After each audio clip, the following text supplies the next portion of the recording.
Hello and welcome to What's Renew Yourself with Karma Cleanse Live. My name is Katja Rusanen and I'm your host. And today I'm so excited to interview Finland's most famous love coach, Mia Halonen. She has 20 years of experience in love coaching, and her own love story is like from a modern storybook. So I'm planning to find out how she made that happen and also a tip for us who are still looking for the Mr. Right. Welcome, Mia. It's so great to have you here. How are you today? I'm good, thank you. Good to be here. Fantastic. So Mia, you are a love coach, and last year you experienced something amazing, but something that also might have shocked some people. So could you share a little bit what happened to you last year? Well, I remember last year on Valentine's Day, I went for lunch with my goddaughter, who is in her early 20s, and I had just been dumped. I had been dating this guy for a couple of months, and he dumped me. And I was like, you know what? There has to be one great guy in this world. There are over 7 billion people. So I'm only looking for one. There has to be someone. And next Valentine's Day, I'm not going to be by myself. I'm not going to be alone.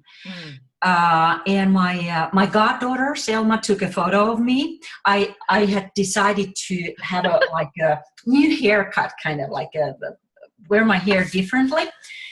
And then I think maybe that's when it started. I decided that, okay, I will get over this. I have gotten over many heartaches. And I just have to keep at it. I have to keep trying because, or I have to be somewhere to be found. Yes. Also. I can't hide at home and just get more and more miserable every day and every year. And so I went back to a dating site, and I was being proactive, not like. Waiting to be found. Yeah, exactly. And also it's like, I think many people think that there is like only either you're super passive and believing that, faith, some magical thing will happen and the perfect man comes to knock my door, the delivery guy. Exactly, I don't have to do anything, or that you're desperately looking for some. And I think that there's something in the middle that you can be proactive, you can do something without being desperate and without being clingy and without being like, oh, I have to find someone, because that's very unattractive in a man or in a woman, when somebody's just like desperately needing somebody. It feels almost like, oh, it doesn't matter who I am. It's like you just want just want somebody. Yeah, and I was thinking like, okay, so I was single. I don't have any children. I don't have to think about, I can't take the kids to another place to live because my ex-husband would say this and this. I don't have that kind of limitations. And horrible to say kids as limitations, because I think kids are a wonderful gift. But anyway, I was in a situation that I had to try to find what are the assets that I have in my situation.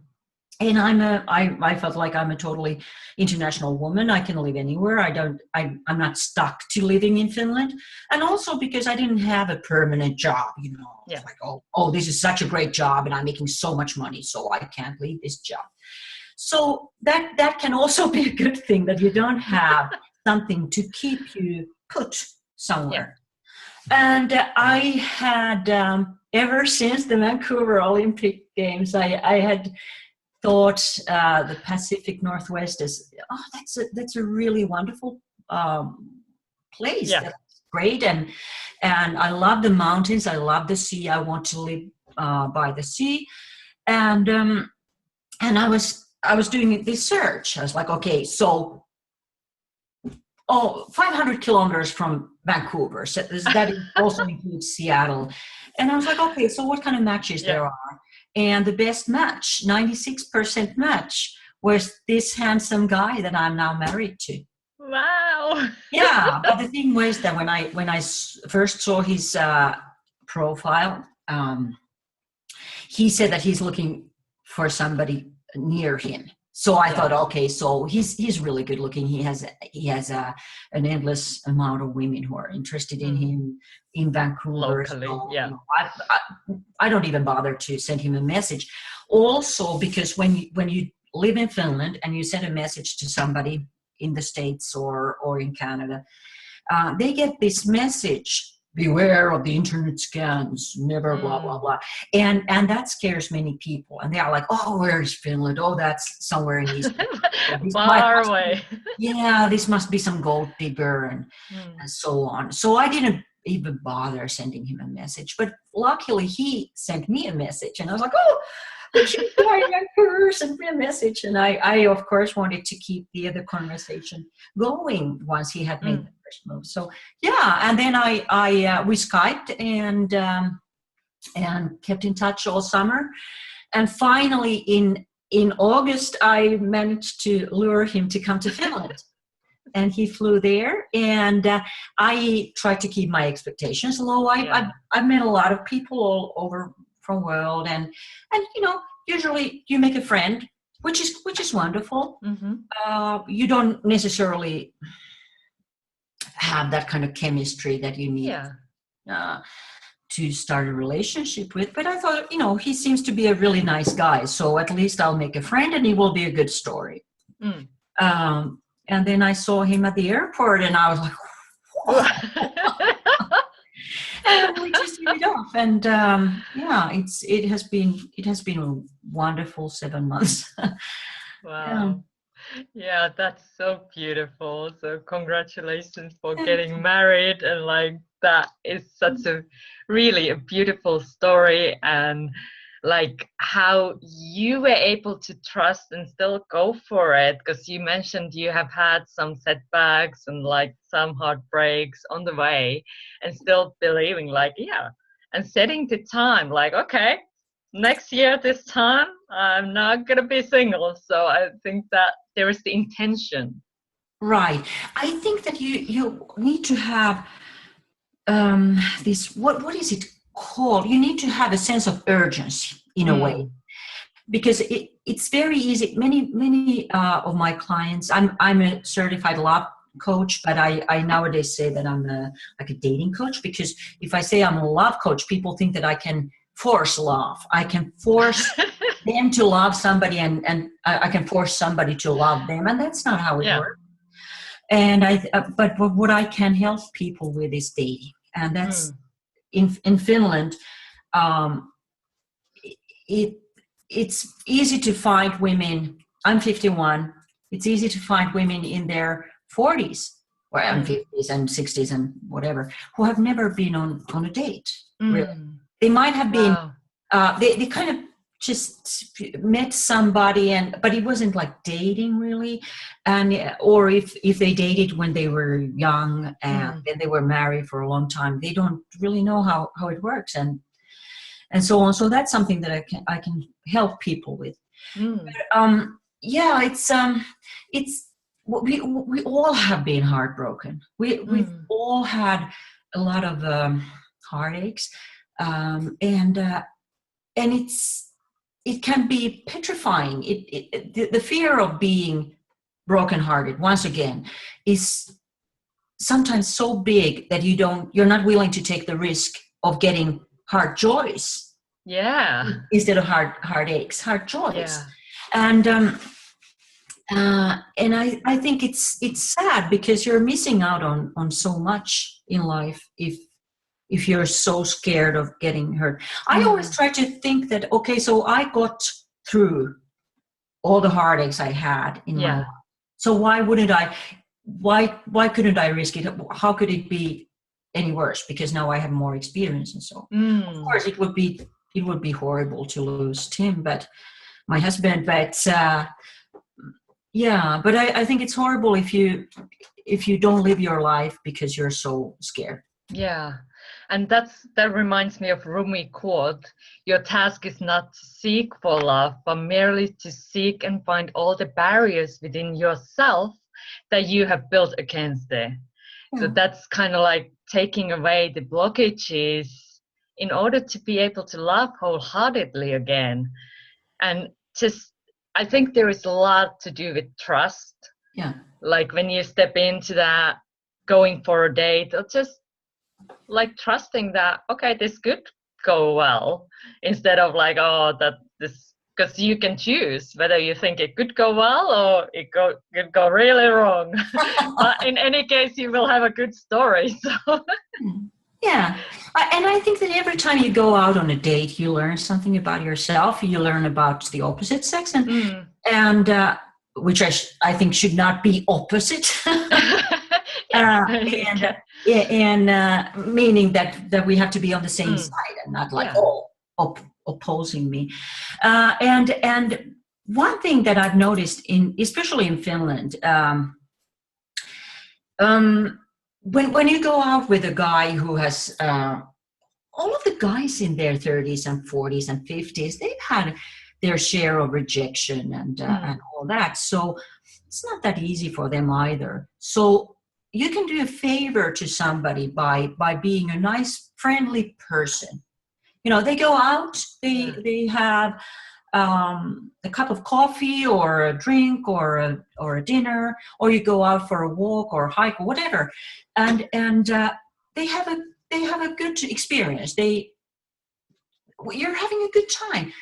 So you don't know what kind of a favor you're doing to somebody to rebuild their faith in humanity. Yeah. So why not? And I always thought that, well, I drink coffee every day. Why not drink it with somebody and get that new experience? One of the biggest barriers is that I think many. Well, I'm talking about Finnish women now.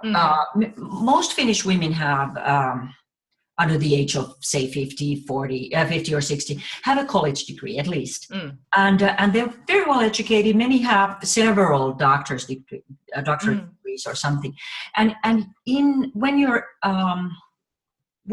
at the university, you are trained to think critically, to look for faults. And then there are people like many accountants, for instance, that's their job to find that's not right.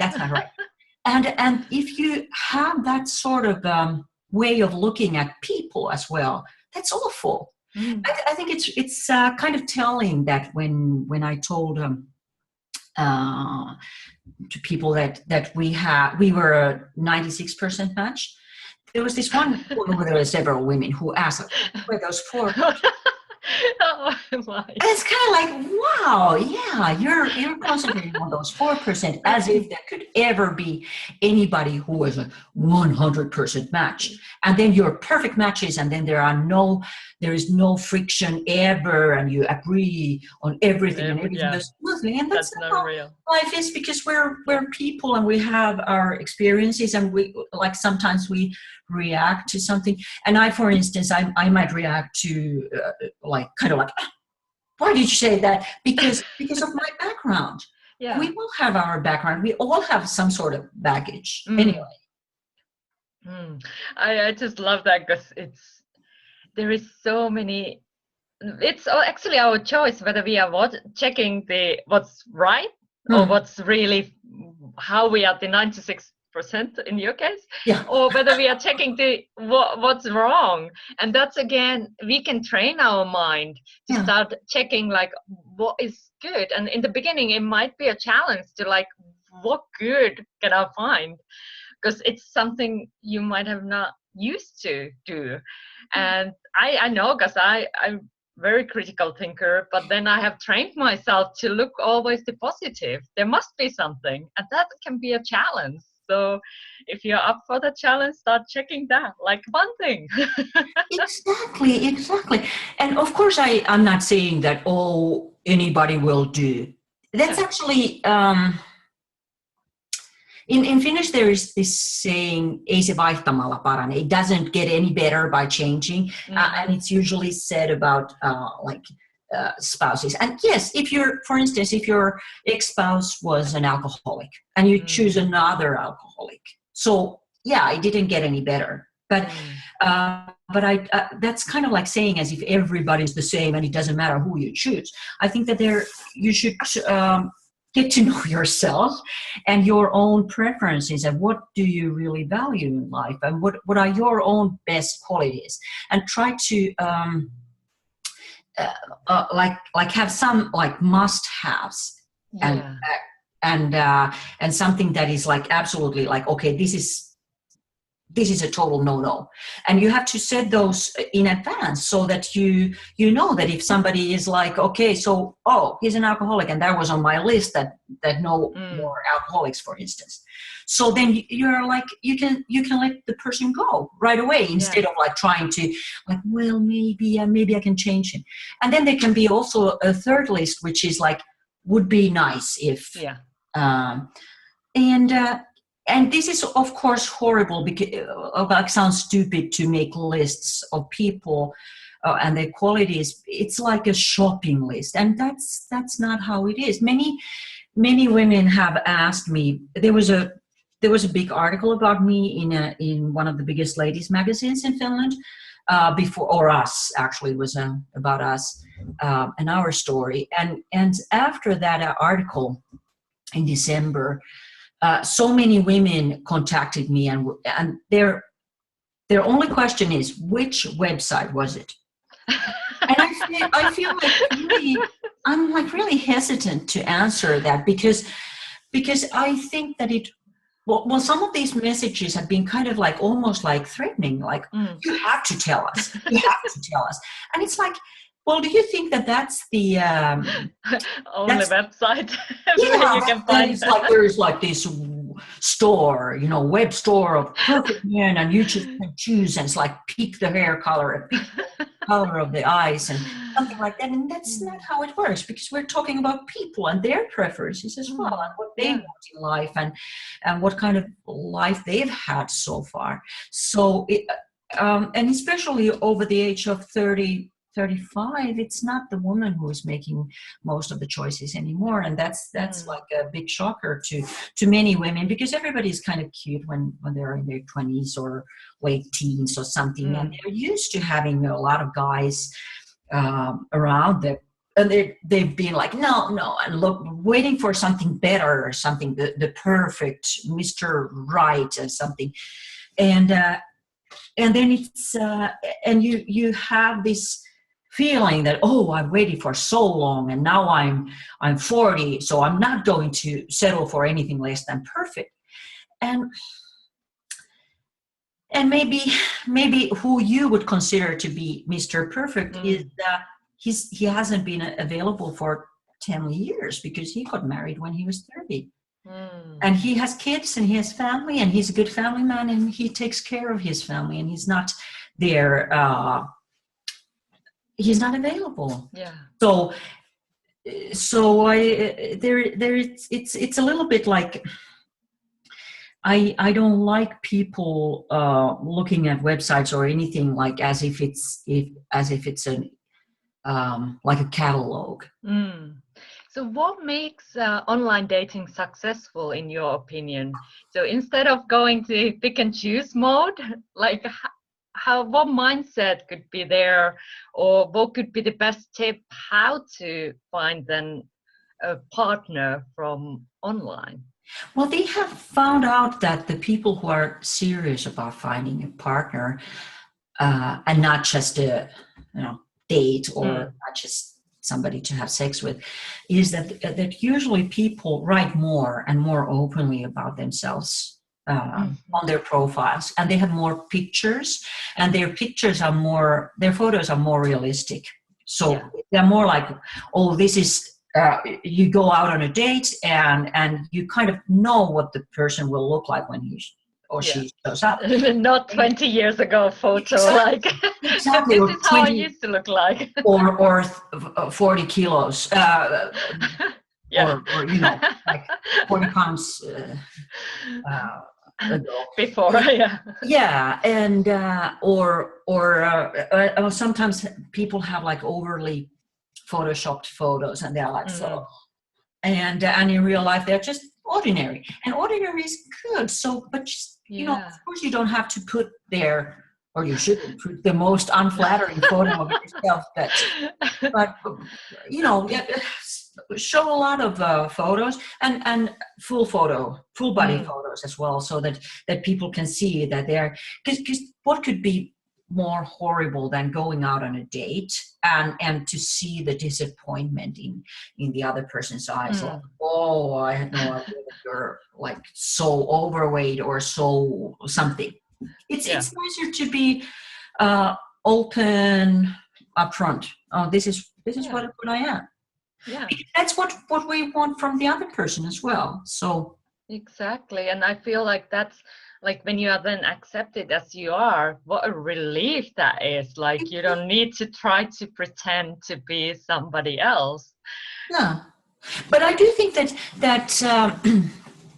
online dating is the way to go, because if I think about Tim and I, where would we ever have met?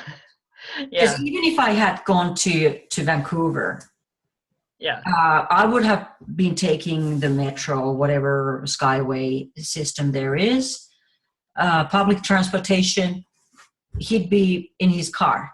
Yeah. Then he'd go to his home, and I'd be in a hotel, or it's like, how could I have met him? It is so much easier when you go online, and usually people are there. Usually people on online dating sites are single. I'm saying usually because if the site is free of charge, then there are more people who are just there, kind of like not really seriously, but kind of half-heartedly, or they have several different profiles, or they might be married or whatever. But usually, if you're looking for singles, why not go to a single site? Yeah. Why not go to every event there is to meet people? And why not tell everybody that, oh, you know what, I thought that my life is pretty good, and I'm ready to find somebody to share my life with. Wow, thank you for sharing those tips. Those are beautiful. Like, okay, just sharing that you really want to find a relationship. Yeah. Sometimes people might know somebody, like, oh, okay, now you're open, so I heard somebody else is looking, so they can be matchmakers as well. Exactly. And it's funny that many people don't want to tell any of their friends that they are looking, and then they don't want anybody to set them up with anybody, and they are kind of like, is that how you see that kind of? And I think that if you have mutual friends, then you have at least something in common. Yeah. And if your friends like him, so why not give him a chance? Yeah. Why not look him with not evil eyes, but kind of like with accepting eyes, and see, oh, my friends like him, so there must be something good about him. And like you said in the beginning, just going for a coffee, and having the open mind, like, okay, at least I can have coffee with somebody. It doesn't need to lead to like, I'm gonna marry this person, because that puts enormous pressure. But just like, okay, let's just go for a coffee. Exactly. There was this one beautiful young woman a couple of years ago, and I was trying to set her up with this young guy I knew that is a really great guy, married now, and I said, well, you could go out with him. And then she was like, I'm Christian. I don't go out with anybody I can't picture myself marrying. I'm like, wow. It's like, how would you know who you're going to, like, is there somebody you have never met, but you can already see yourself marrying this guy? It's like, it's just coffee. It's just a date. It's not something that, oh, you promise to get married. And it's not sex. That's something that I always emphasize, that, you know, it's like, it's not a good idea to sleep with somebody on the first date or second or even third one, because you have to get to know somebody a little bit more. Like, okay, does he call me when he says that he is going to call me? What kind of a person he is? So, and then you can, you know, to have the more intimate relationship, because if you think about it, it's like many times women who go to bed very soon, like on the first or second date, and then they are crying and the guy hasn't called me. Well, you know, you wouldn't be crying about him not calling you if you hadn't slept with him. It's a rejection. It feels worse when you have already slept with that guy. And on the other hand, the guy has firsthand experience that you're the kind of woman who sleeps with men she doesn't really know. So it sounds horrible, and people are like, well, this is, you know, 2017. How can you say that? But that's, you want to be with somebody who is like, who takes things a little bit like more seriously, or who you want to start a family maybe with somebody who doesn't sleep around, for instance. Yeah, and there is nothing wrong with that, but then that might not lead, if you're looking serious relationship, it's just another way to do things. But then if you are really wanting to commit with somebody, like allowing the time to get to know that person first, and then building up the relationship. And I think also people want to feel that they are special, so then having that time to build that special connection, I think that's good. Yeah, exactly. And it's like, okay, if this is not the guy that you want to spend the rest of your life with, so what's the hurry? And if this is the guy that you want to spend the rest of your life with, well, then what's the hurry? You have to enjoy each other then. So. That's fantastic. So if people want to get in touch with you and find out your valuable tips and tools how to do dating, so how can they find you? Well, I have just moved to Canada. So yeah, we're really busy renovating the house that we just bought and so on. But I do have a Facebook site called Love Coach Mia Halonen. And but I've been really passive. I'm sorry, I've been really passive there lately. But that's one way to contact me. And you've been busy in loving. Yeah. And I was going to say that one thing that I think is really important is to be nice to everybody, and not just kind of like think that, oh, I'm really critical and mean to everybody, but then when there is this perfect man, then I will. And I think it's a wonderful saying that friendliness is love in work boots. Yeah. That it's the same kind of energy, that you're friendly to other people, you're kind and welcoming to other people, and then that's love that can develop to love. So yeah. But anyway, so one thing for your Finnish viewers, I know that you have a lot.